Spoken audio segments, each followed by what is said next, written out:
guys can see what the hell's going on. Wonderful.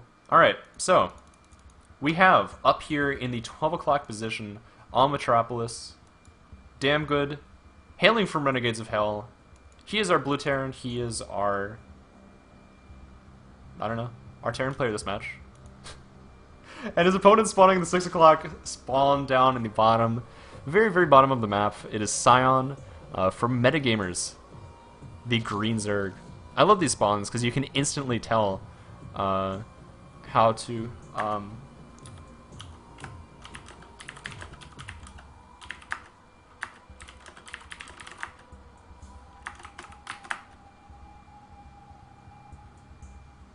whoa, Jay breaking the meta there. Oh, Skion? Skion? Oh, really? So it's not like a car. It's not like a car manufacturer. Automobile manufacturer. I don't. They may actually make other stuff. I'm not sure.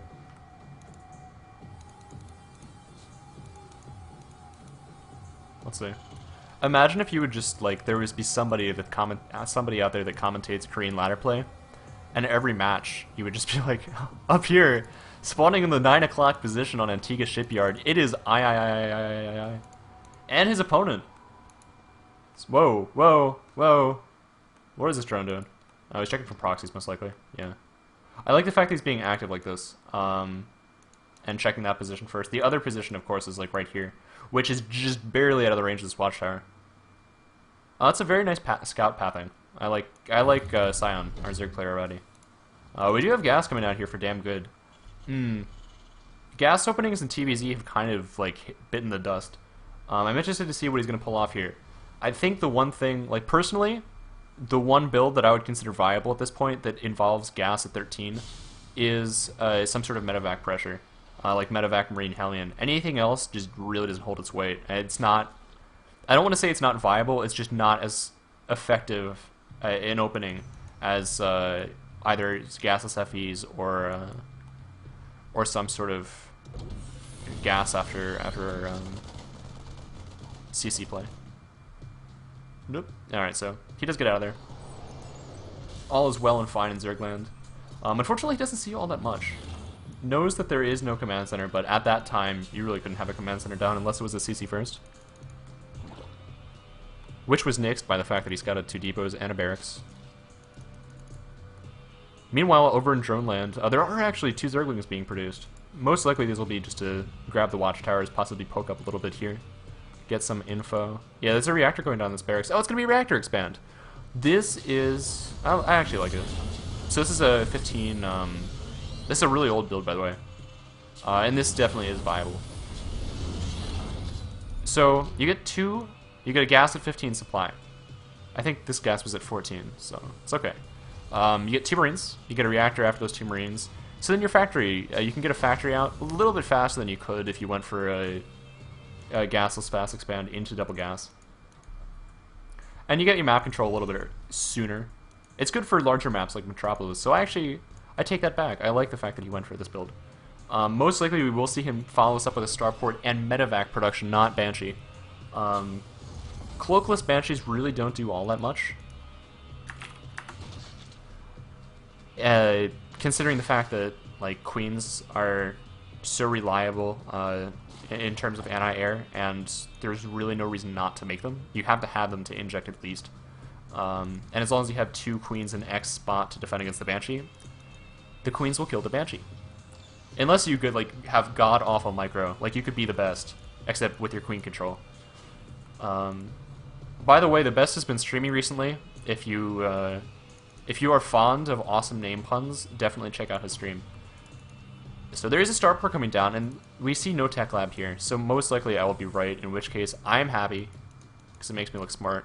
But we could actually see a Viking here. I'm just going to say simply no Banshee. I'm not going to say that it has to be a medevac. I'm kind of intrigued to see what he's going to do. What are you going to do? I'm confused now. The starport is being inactive. The Zerglings actually... Oh, they get up here. Oh, the depots have been lowered. Oh, what a cock block. That is so unfortunate. The Zergling was looking at the light at the end of the tunnel and just got stomped from God. So yeah, this is a medevac. I really like this. This is something that you don't see all that often. Oh, wow. He's actually walling off. This is a full wall off here. And he's a 3rd base going down. This third will have to be canceled. There's no situation aside from our Terran player not scouting that will go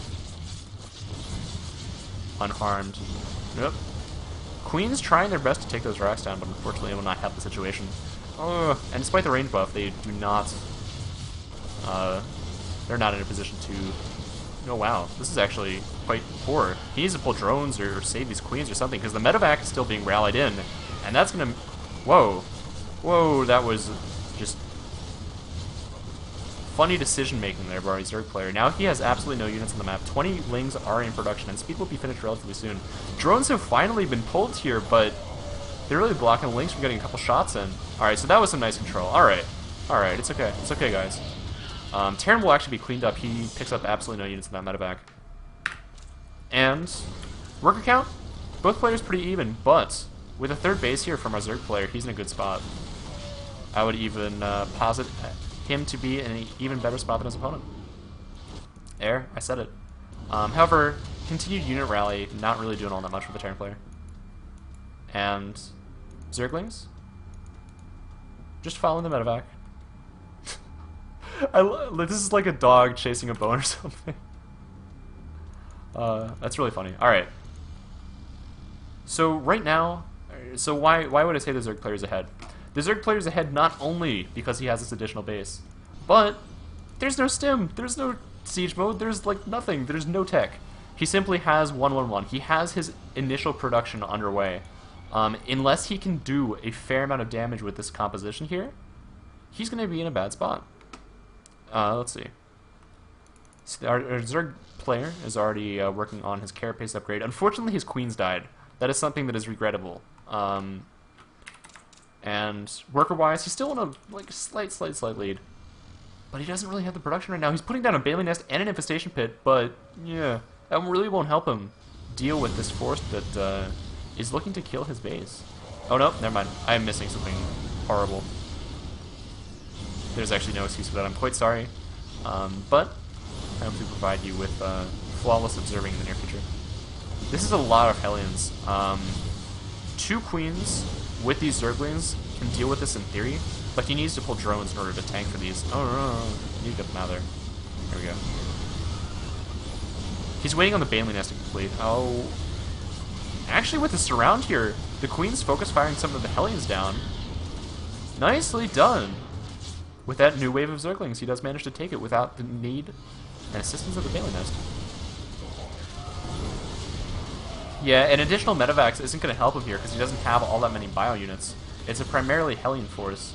And at this point, he's just wasting gas that he could be spending better in upgrades.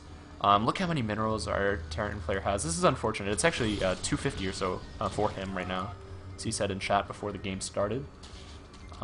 So we've all been there. 2 medevacs are rallied over there by the 4th location, potentially the Zerg. And these Zerglings can actually pressure here. And right now there are really no units on the field for our Terran. Nice, with a couple of Hellions popping out of the production there. Theoretically, that would have gone differently. Nice positioning on the final Hellion, though, does manage to stem the Ling aggression. More and more being rallied forward. 5 Infestors on the way, however.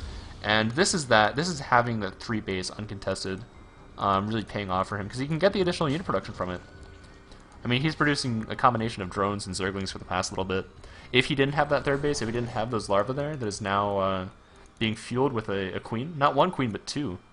Imagine if, like, 2 queens gave you additional injects. That would be so broken. It's okay. One day, Justin Browder's like, yeah, it's gonna happen.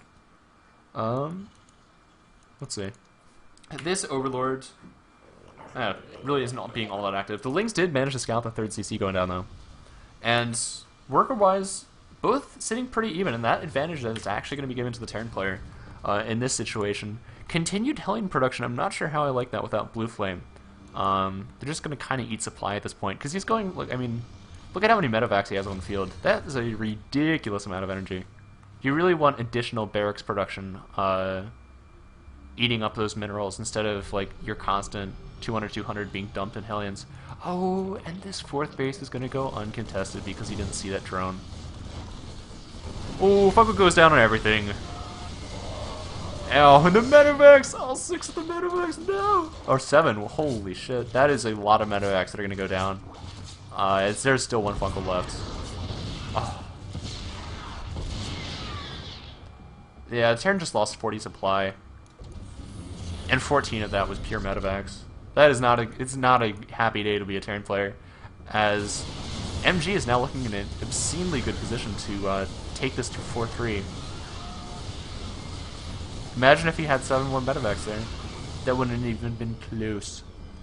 But he does have 1-1 on the way. I mean, he's going to be in a position here soon. It's a very, very slim timing window where he will have 1-1 and his opponent will have 1-1. Unfortunately, with this 4th base going down here, soon that will be saturated. There's a hive on the way, and oh, man, Scion is just pumping out units. He's playing Zerg like it's meant to be played. And he's in a good position now. Let's see. My throat is not happy with me. It requires additional water. Oh, wow, ghosts.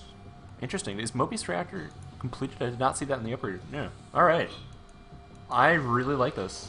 If he tries to hit a timing with ghost EMPs, I am going to lose my shit, because that would be awesome. Although with those 7 additional medevacs, I think he would have even been even with his opponent in this position. Because ghosts are a tricky unit to try and judge a position of like who's in a better position. They're powerful spellcasters, but they need to be used like very, very well to be actually cost effective.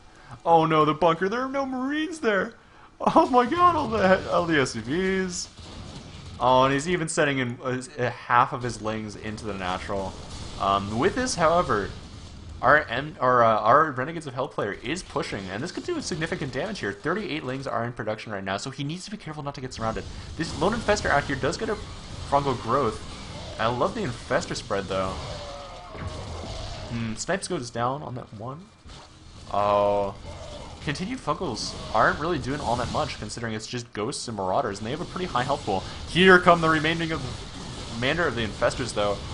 Oh, the Lone Ghost does not get an EMP off. He was the only Ghost that actually had enough energy to do so. The third base is no more. It was destroyed. There was no lift. 1-1 to 2-2 now. Working on Adrenal Glands. It's damn near complete. And 3, or plus 3 melee. I can't say 3-3 at this point. Zerg player, looking in a pretty good position. Over double his opponent's workers. Kept all of his Infestors with energy. Except for that one that got sniped. Poor little Joey there. I don't know, what would be the names of Infestors if they were... I don't know. Oh, wow. I love this vision, by the way. This is a great place to hog your Infestor pool. Oh my god, everything is getting destroyed. They've been blown up, and there's a good game. So, 4-3. 4-3, it brings us to game